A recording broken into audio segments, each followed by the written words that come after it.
मध्य प्रदेश की धार्मिक राजधानी यानी अवंतिका, उज्जैनी समेत कई नामों से प्रसिद्ध शहर उज्जैन, जहां भगवान शिव के 12 ज्योतिर्लिंगों में से एक महाकालेश्वर ज्योतिर्लिंग है। मां शिप्रा के तट पर बसा हुआ शहर अपनी धार्मिक मान्यताओं के लिए जाना जाता है। उज्जैन को भगवान महाकाल की नगरी भी कहते हैं। शिव पुराण के अनुसार उज्जैन में बाबा महाकाल का मंदिर काफ़ी प्राचीन है।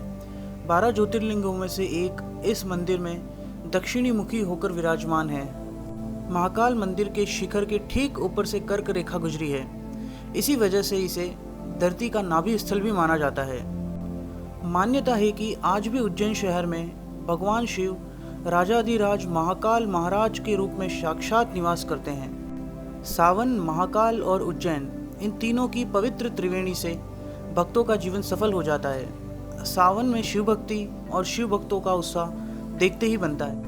सर्वप्रथम महाकाल की सावन के सोमवार की सवारी, उसकी व्यवस्था, उसकी भव्यता का आनंद उठाते हुए बात करेंगे कब से शुरुआत हुई इस सवारी की, इस सवारी के पीछे का इतिहास और महाकाल महाराज क्यों निकलते हैं नगर भ्रमण पर।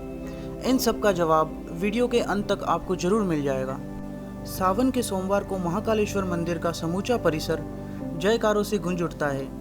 हाथी, घोड़े, चंवर डालते कर्मी, सरकारी बैंड की धुन, शहर के प्रतिष्ठित गणमान्य नागरिक, आमजन की श्रद्धा का उमड़ता सैलाब, बिल्व पत्र, विभिन्न फल और विविध प्रकार के फूलों से विशेष रूप से बनी माला, झांझ मंजीरे, ढोल, नगाड़ों, शाही बैंड के साथ होता अनवरत कीर्तन और अपने राजा को देख भर लेने की विकलता के साथ दर्शनार्थी का मन बहुत ही भार विभोर हो जाता है। श्रावण मास में वो अपनी प्रजा का हालचाल पता करने के लिए उज्जैन नगर भ्रमण पर निकलते हैं। महाराज महाकाल सबको मिलते हैं, सबको दर्शन देते हैं। एक तरफ सुरक्षा का कड़ा दायरा और दूसरी तरफ भक्ति का चरम उत्कर्ष।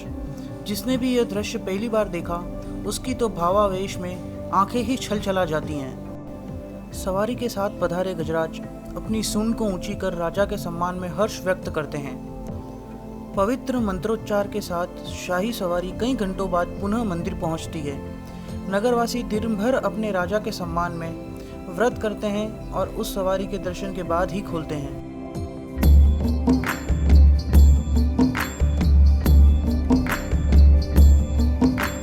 शिव शिव शिव शिव शिव शिव शिवाय, शिव शिव शिव शिव शिव शिव शिवाय।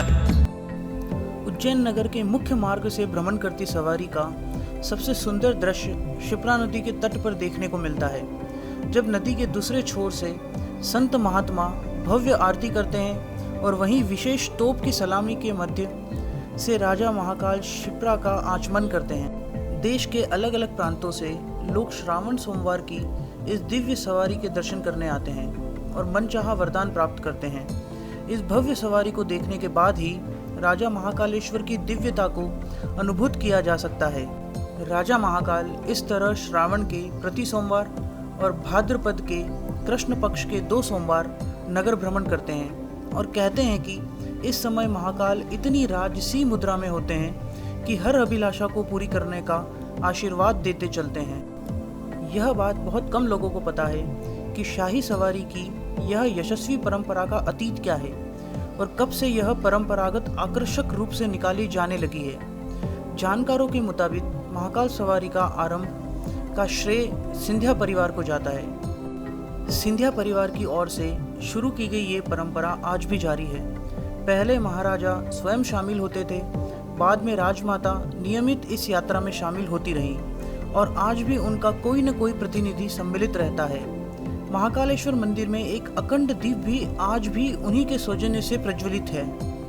बहुत कम लोग जानते हैं कि भूतपूर्व कलेक्टर स्वर्गीय श्री बूझ के खाते में एक अनूठा मिल का पत्थर अंकित है। आज जो राजा महाकालेश्वर की सवारी का भव्य स्वरूप है, उसका संपूर्ण श्रेय बूझ साहब को जाता है। स्वयं बूझ साहब ने अपनी करीबी मित्रों के बीच चर्चा में बताया था कि कैसे यह सवारी इस स्वरूप तक पहुंची। उन्होंने बताया था कि पहले श्रावण मास के आरंभ में सवारी नहीं निकलती थी। सिर्फ सिंधिया वंशजों के सौजन्य से महाराष्ट्रियन पंचांग के अनुसार 2 या 3 सवारी ही निकलती थी। विशेषकर अमावस्या के बाद ही यह निकलती थी।